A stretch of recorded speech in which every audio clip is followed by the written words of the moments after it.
नमस्कार। आज हम बात करने वाले हैं जिंदगी के उस एक दशक की जो सच मानिए पूरी जिंदगी की कहानी लिख सकता है। जी हाँ, बिल्कुल सही समझे। वो दौर जो 14 साल की उम्र से शुरू होकर 25 तक चलता है। असल में ये वो उम्र है जब लिए गए छोटे छोटे या बड़े बड़े फैसले आने वाले कल की नींव का पत्थर बनते हैं। तो इस पूरी चर्चा में हम यही जानने की कोशिश करेंगे कि इस कीमती वक्त का सबसे सही इस्तेमाल कैसे किया जाए।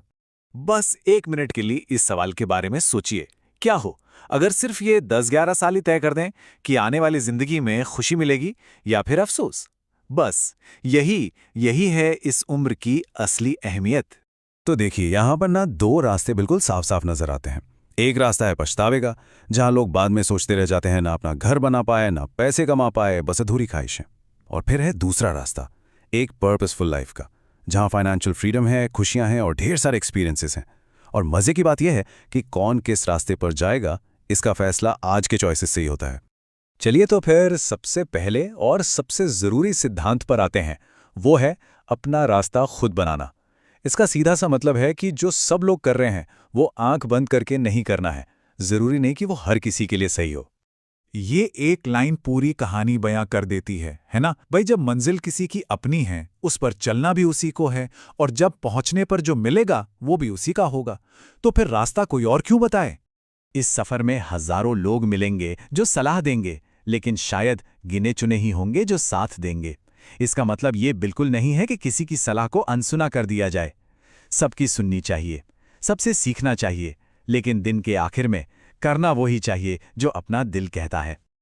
अब आते हैं हमारे दूसरे बहुत ही ज़रूरी पॉइंट पर। अपना ध्यान, अपनी एनर्जी उन चीज़ों पर लगानी चाहिए जो असल में मायने रखती हैं, क्योंकि फालतू बातों के बारे में सोचने से सिवाय नुकसान के और कुछ हाथ नहीं लगता। ये है वो फालतू बातें जिनमें हम अक्सर अपना दिमाग खपाते रहते हैं। अरे किसी ने कुछ कह दिया और हम उसे दिल पर लगाकर बैठ गए। या फिर वो सबसे बड़ी बीमारी, लोग क्या कहेंगे। इन सब से मिलना जुलना कुछ नहीं है, बस कीमती वक्त बर्बाद होता है और बाद में सिर्फ पछतावा रह जाता है। ये बात गांठ बांध लेनी चाहिए कि ये जिंदगी का गोल्डन टाइम है, और इसे ऐसी चीजों पर गवा देना जो फ्यूचर बनाने में जरा भी मदद नहीं करती, ये एक बहुत बड़ा नुकसान है। हमारा तीसरा पिलर है फाइनेंशियल नॉलेज, यानी पैसों की समझ। और इस उम्र में इन्वेस्टमेंट के बारे में सीखना सिर्फ पैसे कमाने के लिए नहीं है, बल्कि ये आने वाली जिंदगी के लिए एक मजबूत आर्थिक नींव रखने जैसा है। तो सवाल उठता है कि भाई शुरुआत करें तो करें कैसे। देखिए, शेयर मार्केट में इन्वेस्ट करने के लिए ना एक डीमैट अकाउंट चाहिए होता है। इसे ऐसे समझिए, जैसे बैंक अकाउंट में पैसे रखते हैं, वैसे ही डीमैट अकाउंट में शेयर्स रखे जाते हैं। सिंपल। हाँ, पर एक बात का ध्यान रखना जरूरी है, इसमें ना अलग अलग तरह के चार्जेस लग सकते हैं। तो हमेशा ऐसे ऑप्शंस ढूंढने चाहिए जहां खर्चा कम से कम हो, वरना शुरू करने से पहले ही हिम्मत टूट सकती है। जैसे एक उदाहरण के लिए, सोर्स में 5 पैसा के एक खास ऑफर का जिक्र है। यह खास तौर पर स्टूडेंट्स और 25 साल से कम उम्र के लोगों के लिए है।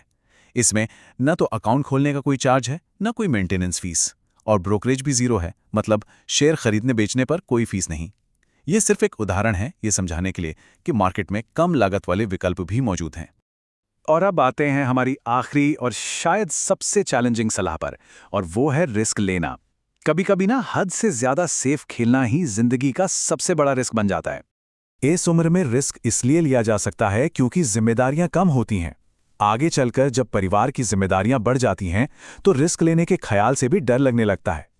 ज्यादातर लोग अपने परिवार का सोचकर कोई बड़ा कदम नहीं उठाते और जहां होते हैं वहीं पूरी जिंदगी काट देते हैं। ये लाइन इस पूरी बात का निचोड़ है। अगर आप कोई रिस्क नहीं ले रहे हैं तो आप सब कुछ रिस्क पर डाल रहे हैं। इसका मतलब है आगे ना बढ़ने का रिस्क, कुछ बड़ा ना कर पाने का रिस्क। तो चलिए इन चारों मेन पॉइंट्स को एक बार फटाफट से दोहरा लेते हैं। पहला, अपना रास्ता खुद बनाइए। दूसरा, फालतू की बातों को इग्नोर कीजिए। तीसरा, इन्वेस्टमेंट के बारे में सीखिए। और चौथा, कैलकुलेटेड रिस्क लीजिए, क्योंकि सबसे बड़ा रिस्क कोई रिस्क ना लेना ही है। जिंदगी एक कोरी किताब की तरह है और इसका लेखक हर कोई खुद होता है। तो अब सवाल बस इतना है कि इस किताब में कौन सी कहानी लिखी जाएगी।